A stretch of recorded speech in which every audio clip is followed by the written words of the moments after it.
Hello students, let's discuss elegy today. The word elegy comes from the Greek word elegia, which means lament. An elegy is a mournful poem usually written in remembrance of a lost one for a funeral or as a lament.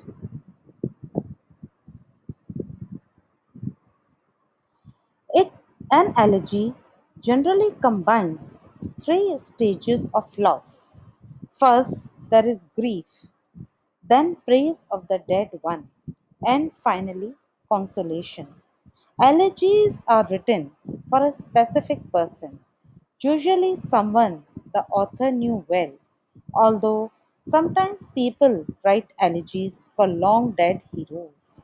The emotional effect is usually greatest, however, when the elegy is written from a personal experience of loss.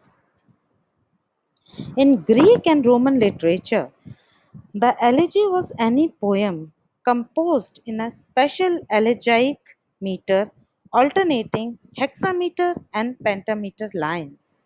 And in England, until the 17th century and even later, the term was often applied to any poem of solemn meditation in present critical usage, however, an elegy is a formal and sustained poem of lament for the death of a particular person, such as Tennyson's In Memoriam on the death of Arthur Hallam and W. H. Auden's In Memory of W. B. Yeats. Sometimes the term is more broadly used for meditative poems such as Gray's Elegy written in a country churchyard, which deal generally with the passing of men and the things they value. Difference between elegy and dirge. The dirge also expresses grief on the occasion of death, but differs from the elegy in that it is short, less formal, and is usually represented as a text to be sung.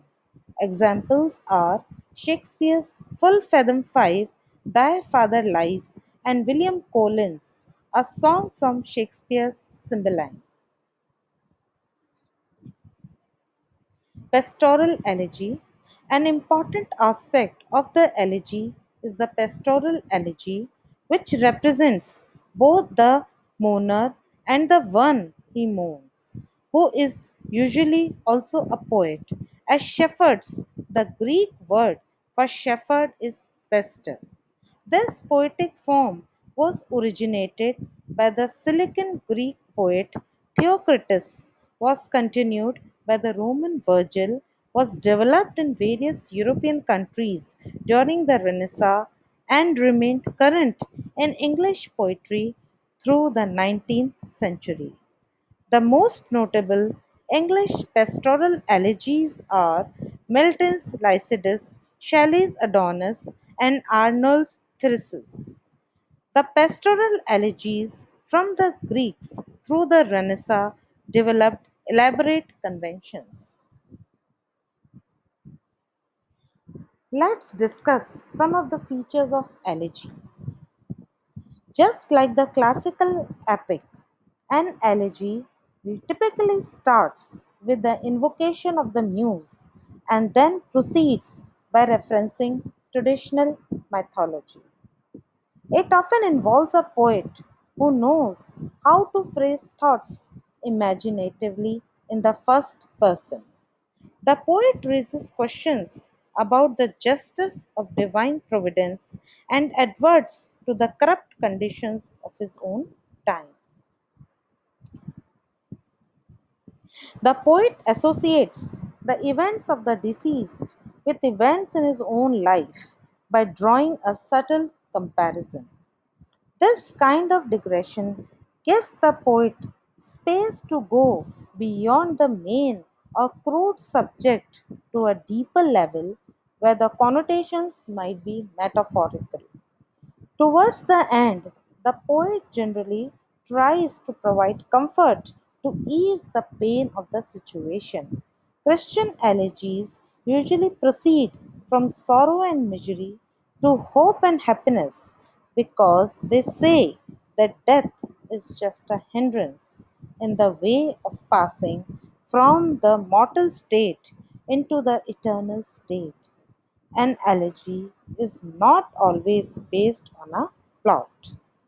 Post Renaissance elegies often include an elaborate passage in which appropriate flowers are brought to deck the ears. Now, these are some of the examples, famous examples of elegies. The first example is from Thomas Gray's elegy written in a country churchyard. The curfew tolls the knell of parting day. The lowing herd winds slowly over the lea.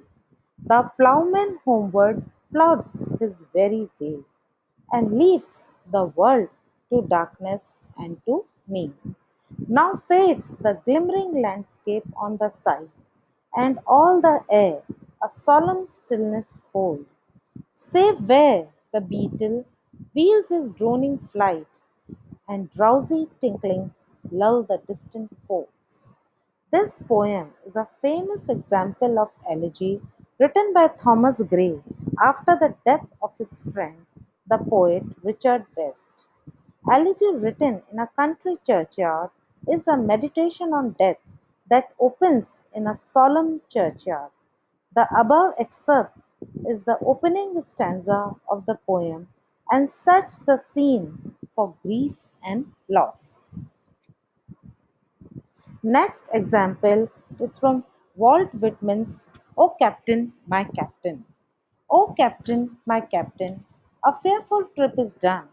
The ship has weathered every wreck. The prize we sought is won. The port is near. The bells are here. The people all exulting, which follow eyes, the steady keel, the vessel grim and daring. But, O heart, heart, heart, oh, the bleeding drops of red, where on the deck my captain lies, fallen cold and dead. The famous poem, O Captain, My Captain, is an elegy that Walt Whitman wrote for Abraham Lincoln. Whitman brilliantly combines a sense of loss, praise, and solace, all in this first stanza of the poem. The solace and praise comes from the fact that every prize has been won and the people are all exulting, yet the hard truth of the matter is that Lincoln has fallen cold and dead. Another example is from In Memory of W. B. Yeats by W. H. Auden.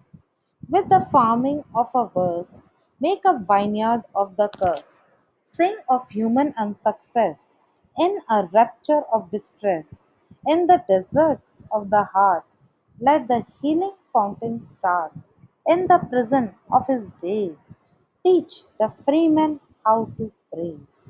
The poem, as its title indicates, is an elegy written to mourn the death of W.B. Yeats, but it is different from the conventional elegy.